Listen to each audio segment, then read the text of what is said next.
Hi, I'm Rick Steves, bringing you a lifetime of travel thrills as we explore more of the best of Europe. This time, we're in Sicily.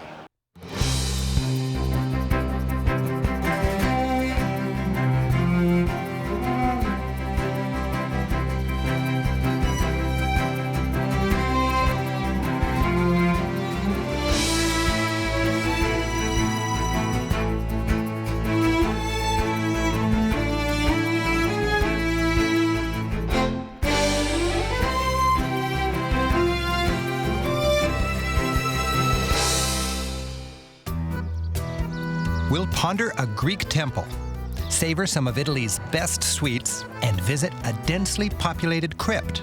We'll be serenaded in Palermo's markets, climb a live volcano, and go fishing with Il Presidente. Sicily, or Sicilia as they say here, marks the center of the Mediterranean. It looks like a football being kicked by the Italian boot. We start in Cefalù, travel through Palermo, visit Segesta, the Roman villa of Casale, scale Mount Etna, and finish in Taormina. To better understand Sicily's fascinating sights, remember its many conquerors. Over the last 2,500 years, the island of Sicily has been ruled by Greeks, Romans, Arabs, Normans, and Spaniards before becoming part of Italy. This island's complicated past makes it distinct from Italy. Spicier food, a more festive lifestyle, and people who are Sicilian first, Italian second. Cefalù, dramatically situated on the north coast, is one of Sicily's many romantic port towns.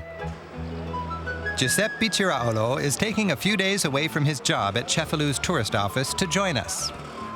He's borrowed a classic 1969 scooter to take me for a spin. One thing Sicilians have in common with Italians is their love affair with scooters. In the 1950s, scooters were symbolic of Italy's post-war boom. They meant mobility and freedom for the working class, and they still do. The classic model is a Vespa. That means wasp, and this place swarms with them. The owner of this Vespa, Pietro, says he got it the year man walked on the moon. He was 14. It's the only scooter he's owned, and he wouldn't trade it for any other. Pietro claims its lines are classic. They're round, like a woman. What's more beautiful, this bike or a woman? Che ne pensa, signor Pietro? È più bella una donna o questa Vespa? Sua moglie la Vespa. The oldest scooter in Cefalù, it still draws a crowd. The Vespa is perfect for these tiny lanes. Cefalù's labyrinthine back streets are a reminder of Arab rule. 1,200 years ago, Arabs washed their clothes on these stones. In Sicily, there's history everywhere. It's even in the food. Pistachio sherbet. The Arabs introduced both pistachios and sherbet to this island. But in 1072, Sicily's Arab rulers were booted by the Normans. This cathedral is Norman. Built to double as a fortress, it's crenellated like a castle.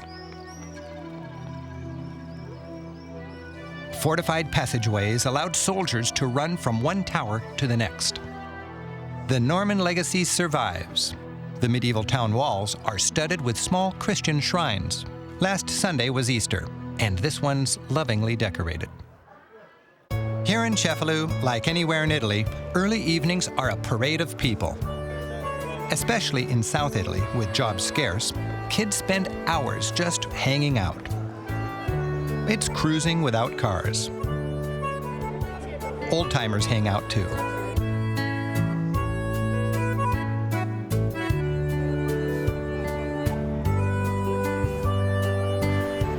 It's a multi-generational scene. From moms with kids in strollers to grandparents. Everyone seems to be out doing their vasca. That means laps. Pizza del 14. After doing our laps, we're ready to try the local cuisine. Food is a huge part of life here. Sicilians talk of food like the English talk about the weather. Sicilian wine is enjoying newfound respect. Oh, that's good. Giuseppe. The island's cuisine is Mediterranean. Menus are rich in seafood, and courses come in waves. Appetizers, that's antipasti. The first course, or primi piatti, generally pasta. And the second course, secondi, our entree.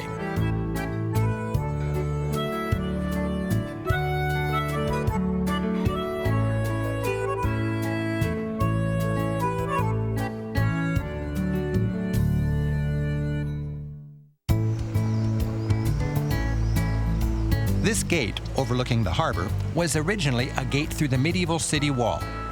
Cefalù's fishermen hang out here. Antonio Brocado's been fishing since he was a kid. So this is the anchovy lamp. Sì, Lamp. perché è una lingua internazionale, come loro sanno, la Anchovy, lingua sì. inglese. It attracts the fish, the light fish. Attracts the fishes. The fishermen here go by nicknames. Many don't even know each other's actual names. Antonio's nickname is Il Presidente. So today you are the president of the cooperative for the fishermen. After 60 years, he still goes out every day. Il Presidente brings a certain nobility to his work. That's one of the things I like about Europe. People find their niche, and they do their job with pride and gusto.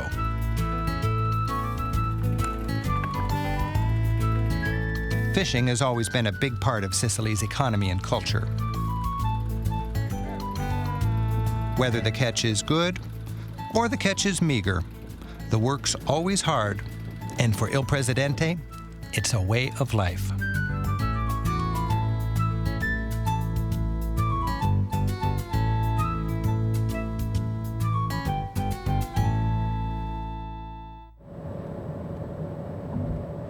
A car is handy for exploring Sicily. Many of the top sites are away from the cities, like its dramatic Greek temples. We're heading for one of the greatest, Segesta. Once in the countryside, traffic is sparse. Autostradas are relatively new here. While most of Italy's super freeways come with tolls, many of Sicily's are toll-free, one of many economic subsidies from the more prosperous north. When driving anywhere in Europe, you can shrink the language barrier by making educated guesses. Try reading the signs. This tunnel has no lights. Moderate your velocity. Here's a warning: electronic surveillance by the police. In trouble? You're never far from an SOS telephone. Highway numbers can be confusing. Navigate by city names. Sicily's sleepy interior feels vast and quiet. Just a few miles off the autostrada takes you back in time.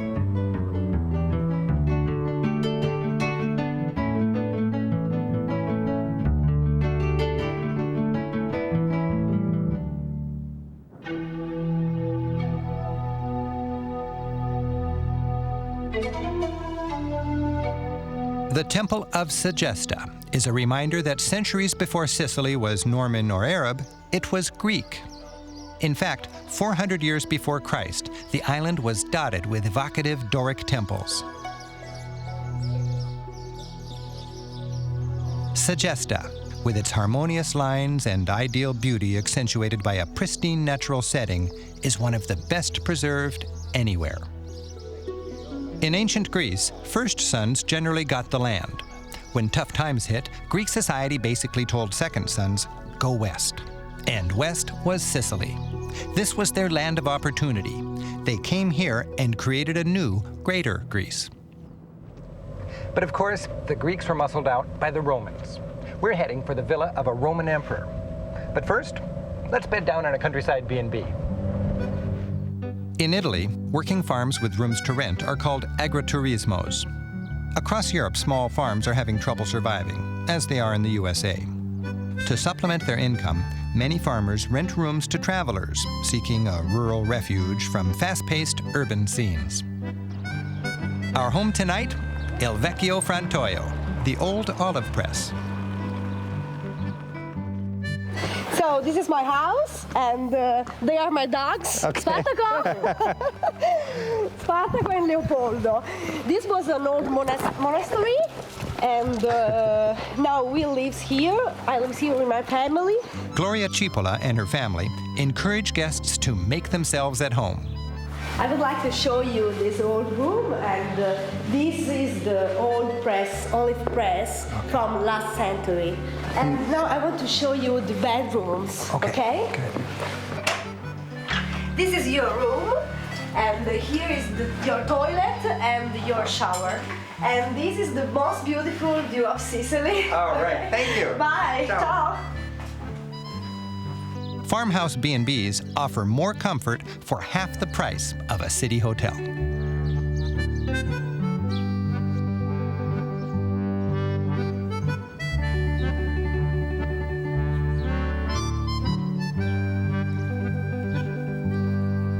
Our farmhouse was comfy, but nothing like the imperial Roman villa of Casale. This was thought to be the hunting lodge of Emperor Maximilian. In about 300 AD, he built an obscenely lavish country escape right here in the middle of Sicily. At a time when the average person earned about a loaf of bread a day, emperors were considered gods and could get away with unbridled hedonism.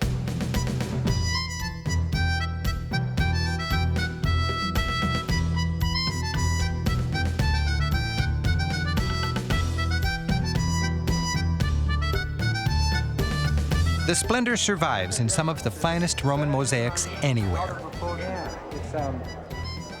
Each room had a theme. This is the fishing room. Far from the sea, only emperors could afford seafood. Fish were kept alive in barrels until ready to cook. Serving fish for dinner was showing off. This scene is as much a menu as a piece of art. The palace is wall-to-wall mosaics. Imagine it with big shots in togas wandering past fountains down colonnaded halls. The chips are made of 38 different kinds of multicolored marble and glass, giving us a colorful peek at the emperor's lifestyle. Amore. This amorous scene decorated the bedroom. The hunting room was just down the hall. Hunting was a favorite pastime of Rome's nobility. Romans made sacrifices to Diana, goddess of the hunt. Their reward, a good fat boar, a net full of deer, and at the end of the day, a hearty barbecue.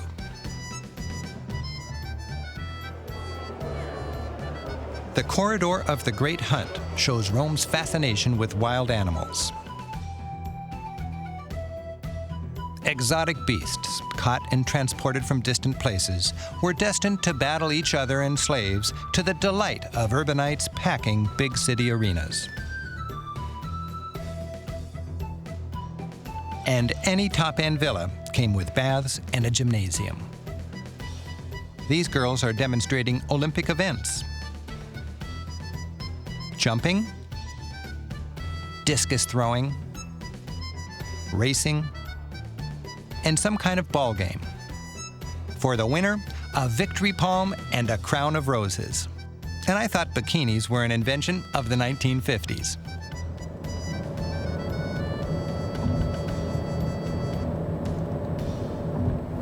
If you wanted to blame hedonism for the fall of Rome, the emperor's villa could be Exhibit A. After the collapse of Rome and the chaos which followed, Sicily flourished for a couple of centuries under Arab rule. Palermo, Sicily's main city and historic capital, comes with a whiff of Arabia.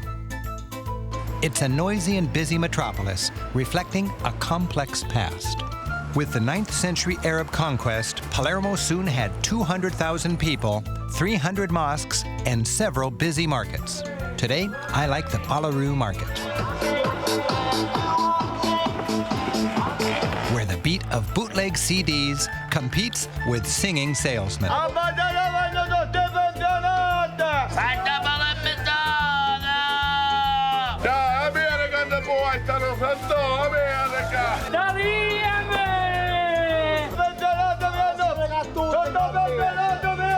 Whether you understand the lyrics or not, this slice of life Sicilian market action is some of the best in Europe.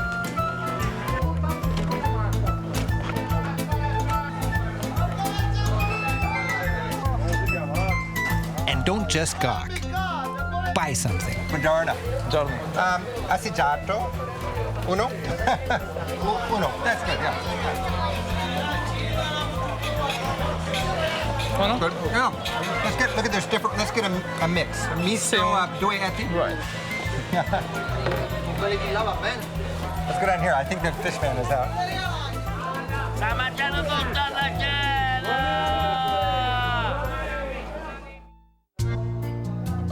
Pizza. Sicily rivals Naples as the place for pizza in Italy. Locals like it cooked in a traditional wood-burning oven. And an antipasto buffet, like this, is popular throughout Italy. It's a quick and inexpensive chance to try a variety of seasonal foods with no language barrier. As we saw in Cefalù, and as we see on this traditional horse cart, the Arabs were tossed out by the Normans. And they made Palermo grander yet, famous for its lavish Norman churches. The Cathedral of Monreale is one of Sicily's art treasures.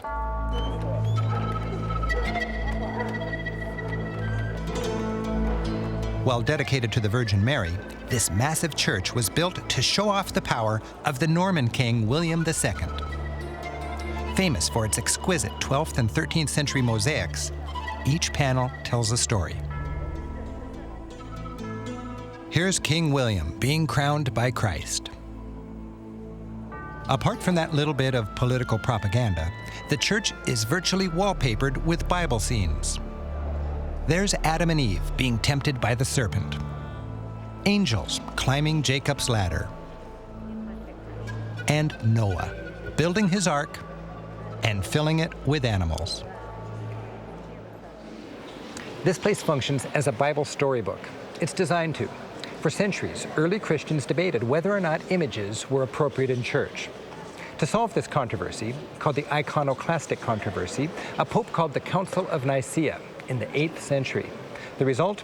Images are okay if they teach the Christian message. Here at the Cathedral of Monreale, the art is laid out precisely as the council prescribed.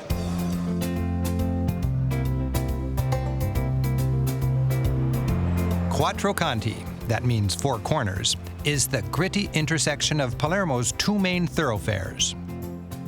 The niches hold statues of the four Spanish kings of Sicily, another reminder of this island's many-layered history. Sicily's many rulers left their mark with grand architecture.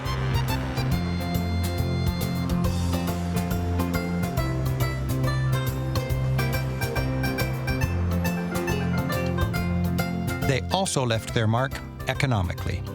An aristocracy of absentee landlords dating all the way back to the Romans left Sicily with persistent poverty and a part of its culture inclined to accept corruption and be cynical toward the law and those who enforce it.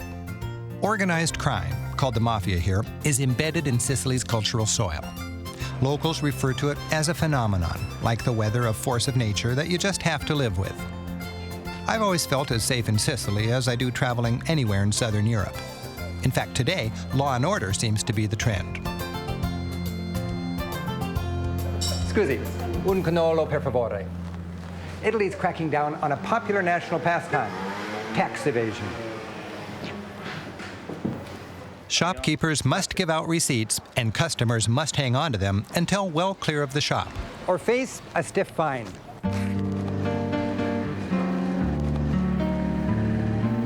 Tax evasion, crime, great pastries.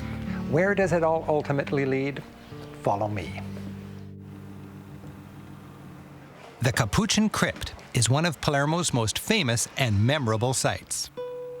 For 4 centuries, Capuchin monks here have hung their dead brothers up to dry. Their message? One of the brothers explained, "These bodies without souls are a reminder that we're all mortals. Our time on earth is short, and what really matters is what comes next." This maze of corridors contains 8,000 skeletons and mummies, dressed in the clothing of their choice. Each area features a different group: monks, women, professionals, and children. Many of these final resting spots were carefully chosen. Some people actually spent time in the niche they had reserved for their corpse, just getting comfortable with the neighborhood. Arrivederci. Arrivederci. Grazie. Signore vi benedica. I don't know about a Capuchin crypt for me, but I could go for a cappuccino. Scusi, un cappuccino, per favore. Va bene. That means the little Capuchin monk. It's what it looks like, with a light top and a brown robe. Cappuccino. Un espresso, per favore? Well, fancy coffee has become trendy with Americans. To the Italians, we still don't quite get it. For instance, no Italian drinks cappuccino after breakfast. Cappuccino after breakfast? Mi cadono le braccia, ma... Is that right? What did you say? I throw my arms down? You like a cappuccino? No. We're staying in the Centrale Palace Hotel. It's a 4-star splurge. These days, most hotels are online. I made my reservation by email. This former 17th century palace is as central as can be. Whether guiding one of my tour groups or our film crew, I've learned that in a challenging city like Palermo, it's smart to pay extra for a safe and comfortable refuge. That way? Well, just right up that way. Oh, that way?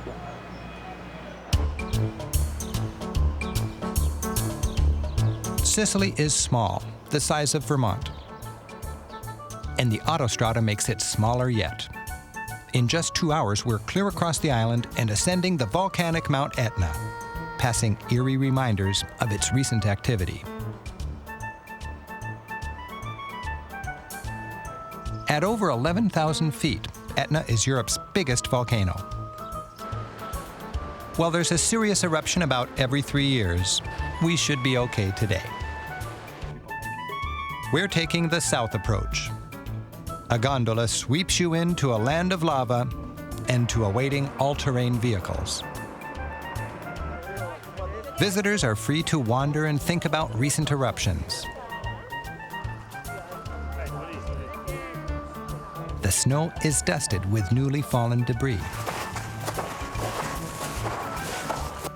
The occasional booms of the simmering mountain provide a rare travel thrill.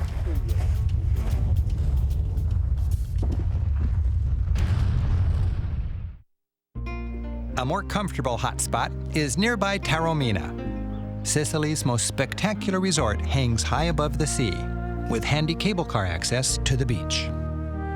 Its dramatic setting has an understandable allure. Europe has many resort towns like this. Romantic old-world places crammed into breathtaking perches. Definitely not designed for modern tourist crowds and their cars. Oh, God. After driving through towns like this, you'll feel like you need a vacation. Hotels are signposted, but threading the town is only possible via a one-way circuit. Hotel Continental? Down that way. Can I turn around up here? Okay. Miss your hotel, and you're in for another hair-raising loop. Taormina was a favorite aristocratic escape in the 19th century. Today, its main drag is made to order for good living. Enjoy the views, great people watching, and a cannolo. Many travel all the way to Sicily for one of these. I can understand why. Connoisseurs of cannoli insist on having one freshly filled, not with cream, but with ricotta cheese.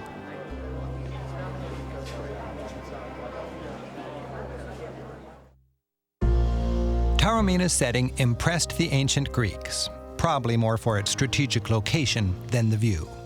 Still, this must be the most dramatically situated theater from the ancient world. 2,500 years ago, Greeks packed the house for live theater. So long ago, perched high on a mountain on an island in the Mediterranean, civilization flourished. Today, travelers ponder the twisting and turning plot of the story of Europe. And with a setting like this, no play is a tragedy. The cultural soil of Sicily, enriched by wave after wave of conquerors, makes this island one of Europe's most fascinating corners. Thanks for traveling with us, and join us again next time.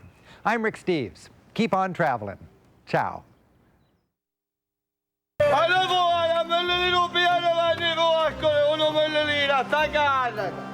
Sta mangiando tutta la cena! Dai, che sogno piatto! Daliami! Pure la mia che mi stanno pittando!